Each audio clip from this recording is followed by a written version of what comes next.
officially diagnosed many years ago, I had medication and saw professional health for quite some time, and that went on for a couple of years. And I thought, and I really did think I had it under control. Once I realized how much I didn't have it under control, it just spiraled, and I started to realize a lot upon reflection about how it was impacting my decisions. It was very inhibitive. A lot of things I wanted to do, I just was impacting relationships because I would just get very withdrawn. I would abandon, as I said, I'd abandon myself, but I'd also sort of abandon my relationship with other people when I'd feel those feelings. As I spiraled and got really bad, it was just by pure chance that someone sent it to me and said, have you thought about something like this? And prior to that, I hadn't, but I'm glad that they did. But that's come about just by sharing where I was at, what I was feeling, and just by chance that come out. And I just took the chance and just did it because I knew I had to do something.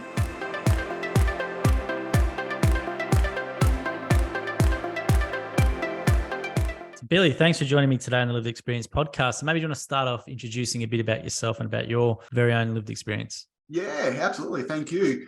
Yes, I'm a 43-year-old who's suffered from some mental issues, I guess, in the past. I suffered from anxiety. I was officially diagnosed when I was about 30, but in hindsight, I certainly suffered long before that. It's been quite a journey to get to where I am now, but I'm in a very good space now that I'd like to share with people. I feel that, just by sharing your experience, some stage, somewhere, someone will get something from it. And I'm very, very open and looking forward to sharing as much as I can. So let's talk about anxiety then, because I think people generally think it's a mild thing. I know from interviews I've done with people, it's definitely not. So maybe do you want to talk about anxiety, how you describe it and how it affected you, or how does it affect you? Yeah, absolutely. So I guess for me, it was in many different ways. So I actually didn't know this till 12 months ago, but I suffer from what's called abandonment issues. And what would happen is something might happen to be a trigger and my mind would just switch into overload.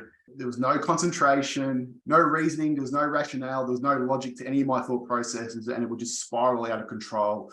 And just everyday life was just hard to function. The sleep would be minimal, which would then create another spiral effect and just make the day hard. Eating was hard. Just doing the things that I wanted to do was just really hard. And it was an ongoing process. It wasn't for a couple of hours here and there or for a couple of days or a couple of weeks here and there. It was every day for months and months and months at a time. It would fluctuate. You would go up and down. You'd have better days and not so better days. But every day was hard. It's hard to explain, but it really is. It's not logical. It's not rational. It's a constant state of alertness. Just your mind just operating at 1,000 miles an hour to the point where if someone was to ask me, what are you thinking? I wouldn't be able to tell them. It's just going that fast. There's that much going on. Yeah, it's in hindsight, I can speak about it now. At the time, I certainly didn't recognize the severity of it at the time. I knew it was there. And for quite some time, I thought I had it under control. In hindsight, I can see where I didn't. But at the time, I didn't realize the severity. But now, in hindsight, looking back, it was really bad. It's a heightened sense of illogical alertness that's just incontrollable. And when you say abandonment issues, so was that a life event that sort of triggered you from then on, or how's that come about? Yes, as it turns out, as I said, I wasn't aware of it till I'm happy to go into this further, till I took some extreme steps. This word abandonment was mentioned, and it goes back to essentially when I was 2 years old when my parents split up. And from there, that's where it started. And there's been other aspects throughout life where that abandonment issues come back into it, whether it might be just the breakup of a relationship, for example. That's where it started, but I didn't know that till 12-ish months ago. And what would happen though when I'd feel that abandonment issue, what I would do, it wasn't so much the life event, but it was how I would treat me. I would essentially abandon me. So I self-worth, self-doubt. I wasn't good enough. So the things I might want to do, that abandonment issue would come back and I would not do it. I would really just abandon what I wanted, what I needed. And just felt I wasn't good enough. And I think that's where I got that spiral effect and things just kept getting out of control. And when you say 12 months ago, so that's a recent sort of thing you came, like how was that via therapy or how did you come to that conclusion? Or? Yeah, so at the end, the start of last year, towards the end of the COVID lockdowns in Melbourne, a few things happened and I realised how I really had neglected myself throughout the whole COVID process. And that created for me, that combined with a relationship breakup as well, and a few other bits and pieces, it just really spiraled me out of control. So I sought some help again. As I said, I thought I had my anxiety under control for quite some time, and I didn't. So I sought some help, and I took some advice, and I spent 3 weeks at a specialist psychiatric hospital in Sydney, the only one in Australia to do what they do. And it was that 3 weeks where I lived there, very little access to the outside world, and it's group therapy, it's one-on-one therapy with a psychiatrist. I know I will identify pretty quickly that abandonment issue. And for me, from there on, my life has just gone from strength to strength to strength, because I guess I have that awareness now that when I have those feelings, it's not me now, it's 2-year-old Billy. And I also have now the coping mechanisms to one, recognize it and be aware of it first and foremost, but 2, when it does pop up, I know the things I need to do. For example, don't abandon me. If there's something I want to do, for example, exercise and eating healthy is very, very high priority for me. I do it. I do not skip it anymore. So that was how it started, was essentially spending some time at a psychiatric hospital for 3 weeks in Sydney. And what were the strategies that you took out from, or they put in place? Because it must have been very hard to change that. You've got it from a very young age, and all your behavior, like a lot of your behaviors will be linked to that. And like you've done it for like it's a behavioral pattern you've done for a long, long time. Yes. How did you change it? Like how did you work through it? How have you been able to do it? I wouldn't use the word change. I don't think it's changed. It's just managed much better. Those abandonment issues, they're always going to be there. They haven't gone away, and they won't. They will always be there. And that's okay. I know how to manage it much, much better now. And I know how to feel it. I don't block it. I don't ignore it. I feel it now. So I know what it is, and I'm able to just manage it by some self-love, some self-care, some self-priority. So that definitely, I wouldn't use the word change. It's just awareness and management. Yeah. Okay. So when that, let's say that feeling wells up or comes up to you, as you said, you mentioned health and fitness or something, is it something where you'll just go, all right, cool, I can feel it happening or whatever, I'll go to the gym, or I'll go do the walk, or take some action to do something with your strategy? Correct. So I'm a very active person. So being physically active is important to me, but I'm also very social. I love people. So, I will pick up the phone. I will go spend some time with people. So there's a few coping mechanisms there that I will use. And it's also, and the hardest part I have found is sometimes I just have to sit there with that feeling. So not actually do anything. That's been the hardest part. Just sit there and not ignore it. Just know it's there. Just feel it. Acknowledge it for what it is and know that it's okay. I have found that to be really hard. Even just talking about that is really hard. But I think that's, it's just knowing that it's okay. That's part of who I am, and it's just part of my journey. And how have your friends or how have your family responded to it, or how, when you've opened up to them about it, what's their sort of reaction? Do they relate to it, or what do they say to you? I wouldn't say they relate, but it's been so good.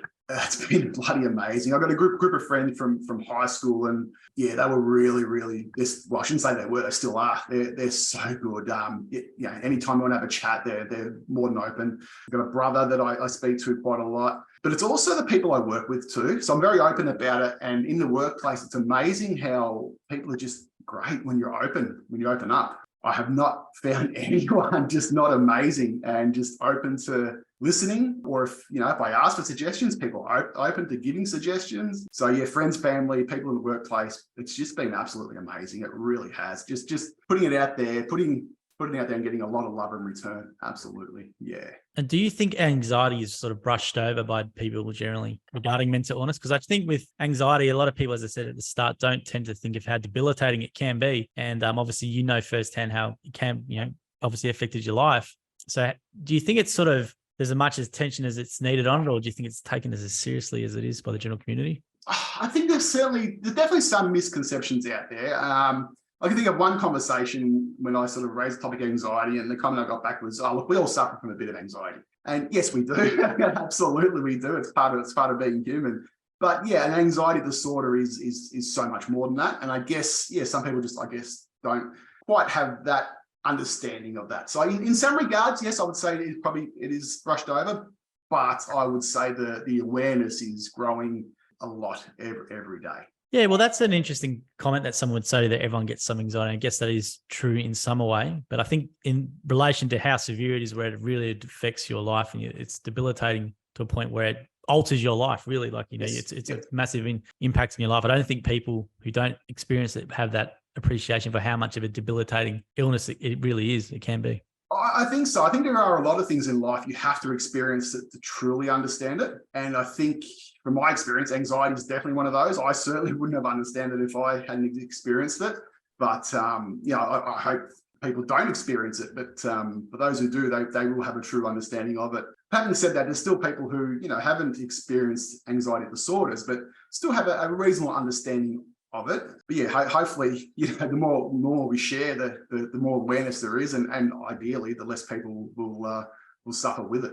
And how did you come to the conclusion to go to Sydney, to that place, well, to the facility to help you? Because that's a pretty big step, and it's obviously you must have got to a point where you thought, this is so serious, I really need to take some sort of drastic action. So how did you get to that, and how did you find that place? Yeah, it was a mixture of different things. As I said, I was 41 or 2 at the time, and I was diagnosed over a decade before that. And when I was officially diagnosed many years ago, I had medication and saw professional help for quite some time, and that went on for a couple of years. And I thought, and I really did think I had it under control. But then once I realized that, as I said, at the end of the COVID lockdowns in very early 2022, once I realized how much I didn't have it under control, it just spiraled, and I started to realize a lot upon reflection about how it was impacting my decisions. It was very inhibitive. A lot of things I wanted to do, I just was impacting relationships, because I would just get very withdrawn. I would abandon, as I said, I'd abandon myself, but I'd also sort of abandon my relationship with other people when I'd feel those feelings. As I spiraled and got really bad, it was just by pure chance that someone sent it to me. Said, have you thought about something like this?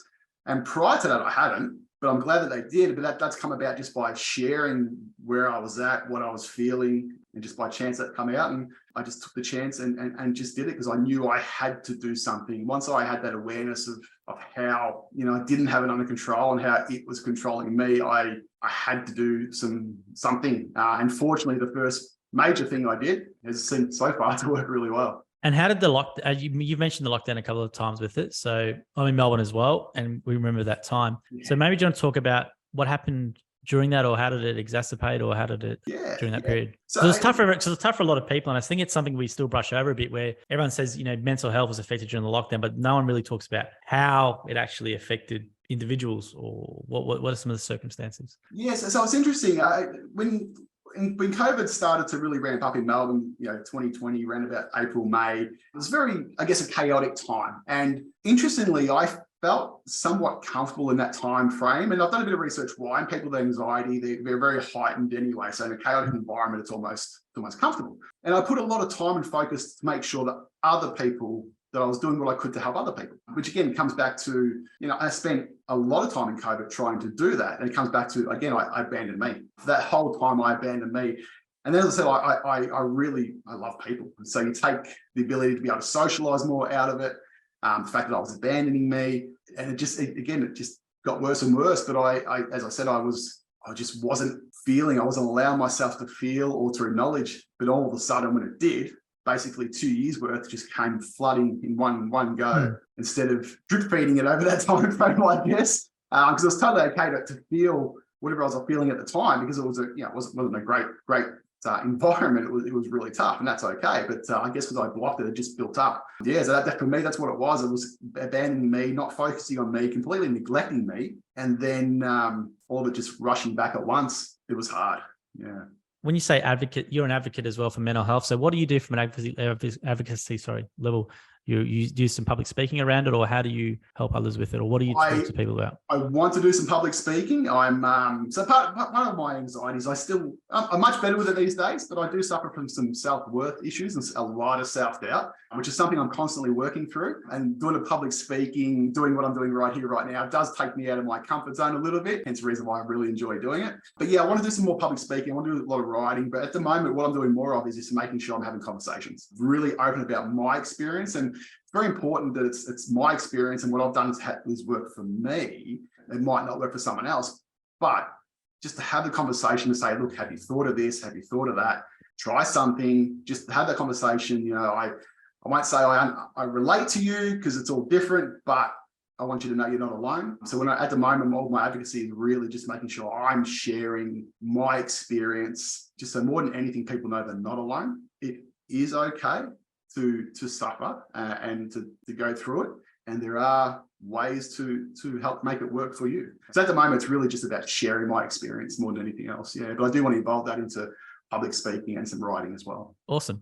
And you mentioned self-doubt. So I think that's something where everyone might go, oh yeah, well, everyone's got some self-doubt. But let's talk about that, because let's go into some how do you deal with it? And this is something that most people could relate to.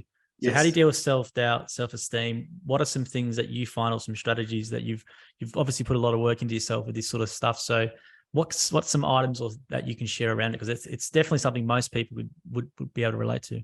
The biggest one that I found that works for me is to get back to the facts. So you have these inner thoughts of going, and it's self-doubt. You're not capable, or you're not good enough, or whatever it might be. But where's the facts to back that up? Is it just some inner voice telling you this, which it probably is? But where's the facts to back it up? You're not capable of doing X, Y, Z.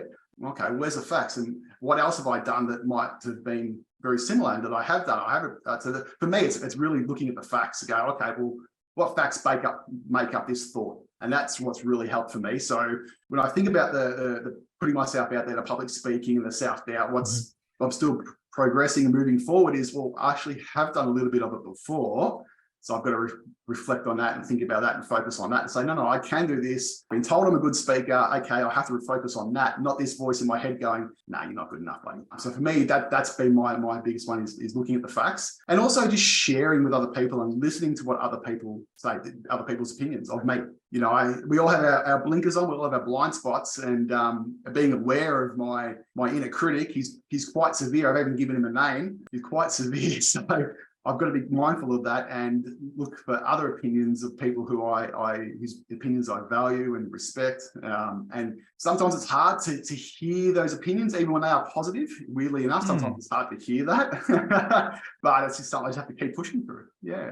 It's a good saying you said, which was get back to the facts, and that's very important for people. And as you said, the inner critic. A lot of people have this. It's crazy. Like, you wouldn't be friends with someone who spoke to you the way some people would speak to themselves, right? Correct. Yeah. So, and then being able to take a compliment, which is people think's an easy thing, which a lot of people feel real weird and awkward about, which says it's unfortunately a bit of a state about our society where people find it really hard to take a compliment. Yeah. I do give myself a good pat on the back for that. I'm at a stage now where I still catch myself sometimes with a compliment. I pause before I'll appreciate and take it for what it is, but I am able to now take a compliment. Whereas, previously I would have, in my mindset would have been, nah, that's not right. But the inner critic, it's interesting. I'll just share with what I've done with my inner critic. And so I've given my inner critic a name and an alter ego. That way, when I hear these inner voices, it doesn't come from Billy. It comes from this alter ego that I've created. And I've given him a name. His name's Pablo. And the way I come up with it was, it's interesting, but it really works. And I've told a few people, and they've got a lot out of it. So I realized all these inner thoughts, and I thought, well, they're not me.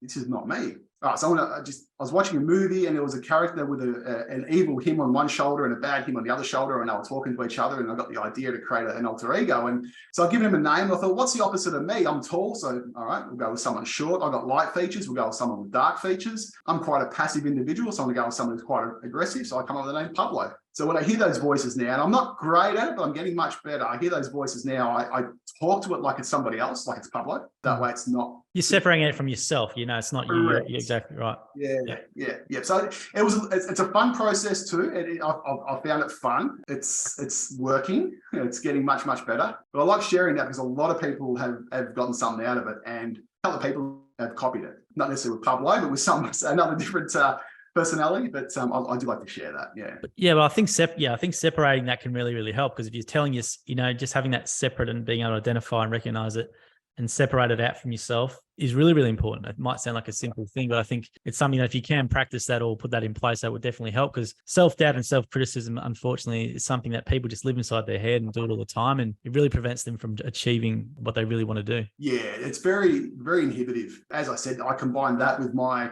abandonment issues and just my abandonment of myself. And then I wasn't living. It's almost like you're torturing yourself almost. You're living in your head all 24 hours and you can't get away from it. But really, it's something that people don't appreciate. It's a form of torture. It really is. Yeah, absolutely. It's not fun. It's not conducive to just a good, fun life. It's really not. And how else are you able to silence your mind, or how have you been able to control those thoughts? Obviously, you've got the alter ego, which you separate when there's negative self-talk. What else do you find helps? I'll share them. Yeah, go for it. Yeah, I'll definitely share some of my thoughts I have. So For example, public speaking is a great one, and I want to do some writing. I want to write a book, but I constantly have this one of, I'm really not that good. I'm not. I'm capable. I will tell people this is what I want to do, and I won't tell them about my inner thoughts like I just did. I'll say, look, I want to write a book. I do. I want to do some public speaking. This is what I want to do. This is important to me, and I will just get their feedback. And I said, I'm in a better place now to take on board positive feedback. So I find that just by getting their feedback, listening to how they perceive me, knowing that I have this inner critic who's quite powerful, they're getting less and less powerful, which is good. So just by sharing my thoughts and what I want to achieve and what I want to do, not keeping it to myself. I'm a big thinker, I'm a big reflector, and I used to keep a lot of that to myself, whereas I won't now. I will just share and share and share. So that's something I do a lot. I will talk to Pablo. I will have a conversation. If I do it out loud, obviously, it's when I'm on my own, just to get the voice out, to get it out of my head, out into the open. I think it's different when you can hear it, actually hear it. Adds a lot more weight to the words. So you can actually hear it and go, look, that's just silly. So I'll do that. And I will just listen to a lot of experts in the field. What I have learned my time in Sydney is these experts are experts for a reason. Prior to that, I always had a lot of doubt. What would they know? It's different for everyone, but no, they're experts for a reason. Listen to what they have to say and do something. And that's quite often what I do now. So that's it's good. Well, it's good that you did something, because a lot of people don't do anything, and that's a big problem. Is they don't do anything, and they might lose 15 years of having something where they could be happy, and it's just gone because they haven't done something, as you said then. Well, I did lose over a decade ultimately. I shouldn't say lose, that may be an extreme word, but I waited that long. I wish I didn't, but at the same time, I'm glad I did what I did. Yeah. Oh yeah, I know what you mean. Yeah, it's not losing it, but you don't have that.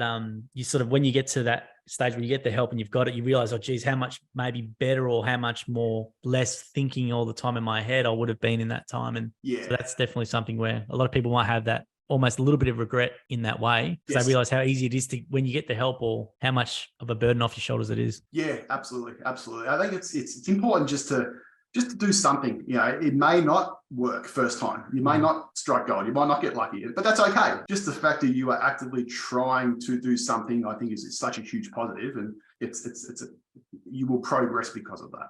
And how do you have to maintain it moving forward? Like, how do you have to manage your condition? Is there something just from the strategies they've given you, or is it a regular psychologist, or what do you do? Yep. So I have a psychologist, and it's a lot of sharing and a lot of challenging. So he will challenge me with almost everything, which is good. So I find I'm capturing a lot of my inner thoughts or inner critics that I wouldn't have otherwise. So I will say something and he will go, well, blah, blah, blah. And I can't think of an example off the top of my head now, but so a lot of challenging. It's just helping me realize that there's more inner thoughts there that I guess than I was aware of. So there's that. Keeping very active. As I said, I do take my health and fitness very serious these days. Things like the gym, at least 5 to 6 times a week, if not every day. I'm very focused on my food, very, very focused on my food. So I try not to eat very little processed or refined sugars or anything like that. Try to eat a very clean diet. And where possible, sometimes it's hard when life's busy, but just be very social. And when you say challenging, I think the example, sort of what I think in my head is, if you might say something, he's asking, and you say something negative about yourself, or something maybe that, that's maybe not true, and he knows it's not true, and he calls you back out on it to stop you in your thought pattern. And then you realize, and then I think it's just multiple. Is that something where you just have to have multiple times it happening, so that you slowly over time, you do it less and less, or 100%.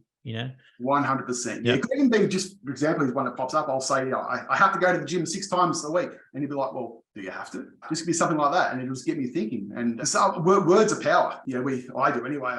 I'll say something and I'll believe it. So I've got to be very mindful of the words I use. So even just things like that. I must do this. Well, do you have to? So have you been able to reframe it in a positive sense then for yourself? Have you been able to change it up yourself in regards how you speak to yourself, or how you think about yourself? Or how? I will quite often change my words quite a lot, as I did before when I said, wasted 10 years. I sort of changed my words on purpose right there and then. So when I find myself capturing the words that's not quite right, I will actively change it to what feels right. And that takes a bit to get to, though, because that's not something where, because as you said, you've got to actually listen to what you're saying, because a lot of people just say a lot of words like what I'm doing, but you've got to listen to what you say, catch yourself, and then it's a skill almost in a way you've got to develop. Correct. And I wouldn't say I'm an expert at it. I've got a long way to go yet, but definitely getting much, much better at it. And Yeah, I think it's just being mindful of the words you're using, actually focusing on the words instead of just blurting them out. And I find I get a lot of that from journaling. I mentioned I do a bit of journaling now, so I find that helps me a bit more mindful. I can actually, it's not just the words I'm saying, but when I'm journaling, I'm actually writing it and seeing it. And being a very visual person, that can be quite powerful too. So that helps as well. Now, with mental health awareness and movement in Australia at the moment, there's obviously a lot of awareness around it, but there's still a big problem that doesn't seem to be making too much of a dent. From your perspective and from your interest in it, what do you think needs to happen more, or what would you like to see in terms of areas focused on, or what do you think needs to happen moving forward to help it progress beyond what's currently happening? Well, I think there's definitely a lot more awareness these days, and I think that's great. I think and I think maybe I think this because I'm biased, because this is what I'm just trying to do, but I think we need more people who have lived experience sharing. You know, I think about myself, and I've reflected on this quite a lot. You know, I've come from a blue collar environment, and I'm a bigger guy, young man that shouldn't suffer. And I think that was part of the issue when I was growing up. And I had this ego that should fit with how I physically look. And the reality is I'm actually quite a sensitive guy. I've realized that. And I want to share. And I think if we can get more people just sharing their experience from all different walks of life, just sharing and letting everybody know that it's okay, and it doesn't matter who you are. We're all human. That's the one thing we all have in common, is we are all human, and we are all going to suffer from something, and that's okay. Just share it, be out there, know that you're not alone. And there's certainly more awareness, but I think we just need more personal sharing. To be more personal, I think. Yeah, well, I think there's certain demographics who don't, like, as you said, you know, more blokes tend to suffer more in silence and won't share as much with, let's say, you know, more maybe younger women or whatever might be more inclined to talk to their friends, whereas the blokes won't. And as we know, that under 40, you know, the biggest killer of men is suicide, right? Yes. So it's a big issue that's still not dealt. So you mentioned journaling. So maybe if someone doesn't want to, I guess, maybe talk to someone, maybe journaling could be the thing for them to share. Yes. What else have you tried, or what else from your experience can you recommend? Obviously journaling, talking, sharing quite a lot, just constant learning, listening to experts, listen to a lot of podcasts, read a lot of books, a lot of YouTube, but also at the same time being very mindful of what sources you're getting the information from. Where do you get yours from? What are some good recommendations for pods, for YouTube channel? What ones have you found that help you? So at the moment, what I'm finding works for me a lot is actually the podcast focus on sort of physical health. I found the connection between the mind and the body. I really have. And that's why for me, there's such a big focus on my physical health. So I listen to Andrew Huberman, Max Lugavere, and they're very focused on the physical health. And for me, as I said, I've noticed that connection. So I find it just by focusing on my physical health is also helping my mental health. So very big into those areas, and they're very science-based too. So it takes a bit of opinion out, which I like. So there's a couple there. In regards to some more, I guess, psychology-based ones, I'm trying to think now, you've caught me off guard there. I can't think, none are really coming to mind. But with YouTube, it'd be just random clips, but I will then purposely go away and research that person who might have spoken about that, just to be sure. I do a lot of reading. There's a lot of people in the past who've got some great information. There's a psychiatrist, I think from the 50s, called William Glazer, and he came up with a learning model. And basically what it was, that you learn the most when you teach. And I really believe that. So the more I speak about my experience, the more I guess you could say I'm teaching. Really, it's kind of a selfish thing, because I'm learning the most. So for me, just getting those ideas and putting them in practice and feeling it and just knowing how this works for me, yeah, that's what I've been doing. Yeah, awesome. And is it something where you commit hours a week to it, or is it just something you just constantly do every day? You've got, let's say you're at the gym, you've got the podcast in the ear, running, you're learning stuff consciously. So, you know, via osmosis, almost in a way, you absorb it, or is it? Yeah. Every day. I will do something every day. I used to go to the gym and have a lot of the music in the ears. I've actually stopped doing that now. I have at the gym, for me, for example, there's no podcast, no music. I'm actually practicing very much mindfulness at the gym. So I want to be really focused on what I am there to do. And that's all that matters while I'm there. So no music, no podcast. And I find that's working for me really, really well. Constantly in the car though, that's my podcast time.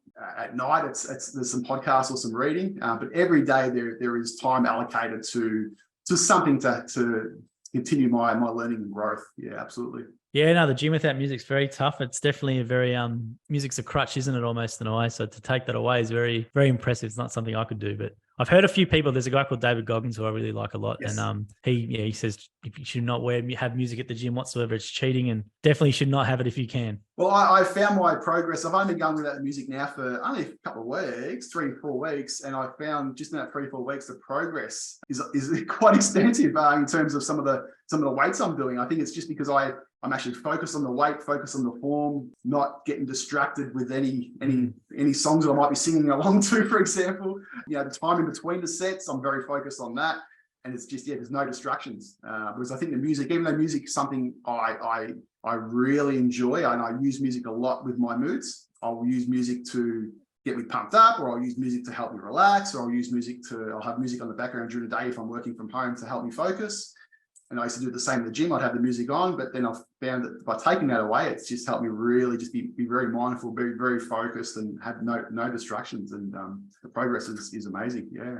And how have you found the mental health system in terms of accessing help or the quality of help? How have you found it from your experience? My experience has been great. I have found, as I said, I was fortunate enough to find the facility in Sydney, and I'm glad I did. So I've had some great psychologists, psychiatrists, the facility in Sydney. I've found if you put yourself out there enough times, at least, it's obviously the system is under strain at the moment. We know that, but you just need to persist, and there are facilities there, and there are people there to help. You just need to be persistent and put yourself out there. Now, well, maybe I don't think people might be aware that there are facilities for specific issues or disorders, which I didn't, I sort of knew that, but I didn't really know that there was a specific one that specialized in Sydney out of all of Australia just for you for that situation you had, and that could really targetedly help you. Well, that wasn't specific for anxiety, for example. Right. But what they do, it's for if you've got it's mental health, addictions. They have a certain model, I guess, that they use. The model, okay. Yeah, it's the model. It's not a big facility. I think they can cater for 54 people at a time. And I said you're in there for 3 weeks, so it's a revolving door. But it's the one of a kind in Australia, and it's very powerful. It's called South Pacific Private, is what it's called. And what attracted you to the model? How did you? Was that something that you found out yourself, the model, or how did you come to the conclusion that would work for you? Probably more the question. I actually didn't. So as I said, it was sent to me to say, hey, have you thought about this? And actually, I'll send it to from more people. I'm glad she sent it. It was my ex-wife. We still get along very well, even though we split up nearly a decade ago. And I did some research, and it just sounded different. Gave him a call. I wouldn't say I was like, yeah, this is what I need. I certainly didn't think that. I just knew I had to do something. I knew I had to do a lot more than what I was doing. So it was just, I guess, luck, chance, and willing to take that chance. I was able to put myself in that position to reap the benefits. But no, I certainly at no stage thought, yeah, this is for me. It was just a matter of I need to do something, and that was what you tried, yeah. That was what it was, yeah. And I'm so grateful that I did, yeah. Now, is there anything else, Billy, I should ask you, or that you want to maybe talk about that I haven't asked you in terms of questions? Or no, I think as I said, I just want anyone watching this and listening to just know that it's really my experience is it's really okay if you're suffering to share. It's not easy, and obviously you will need to be selective. You need to be comfortable with who you share with, but it really is okay. People are understanding. They're awesome. People want to help. People want to listen. People want to give you their shoulder to lean on. I haven't had too many people at all that I just haven't been able to talk to and walk away and just be like, wow, they're awesome. People are amazing. They really are. As I said, you might get some comments here and there from people who don't quite understand, and that's okay, because they don't quite understand, and that's okay. It doesn't mean that they don't want to, or they're not going to try to. So more than anything, just have a conversation with someone that you just feel you can have that conversation with. Reach out to me. You'll find me on LinkedIn. Please do. Just have a conversation. It all starts with a conversation. That's where it all starts. Just communicate, chat, whatever it might be. Just get it out there. There's people there. There's facilities there. There's a system there. There is help. There really is help. There really is. Yeah. Oh, awesome, Billy. Thank you very much for your time and for reaching out. Appreciate you sharing your story and the lived experience. And well done on what you've done to be able to pull yourself into the scenario that you are in now. So thank you very much for sharing that and letting know others that's okay. No, thank you very much. I appreciate it. Thank you for your time. Thank you. No worries.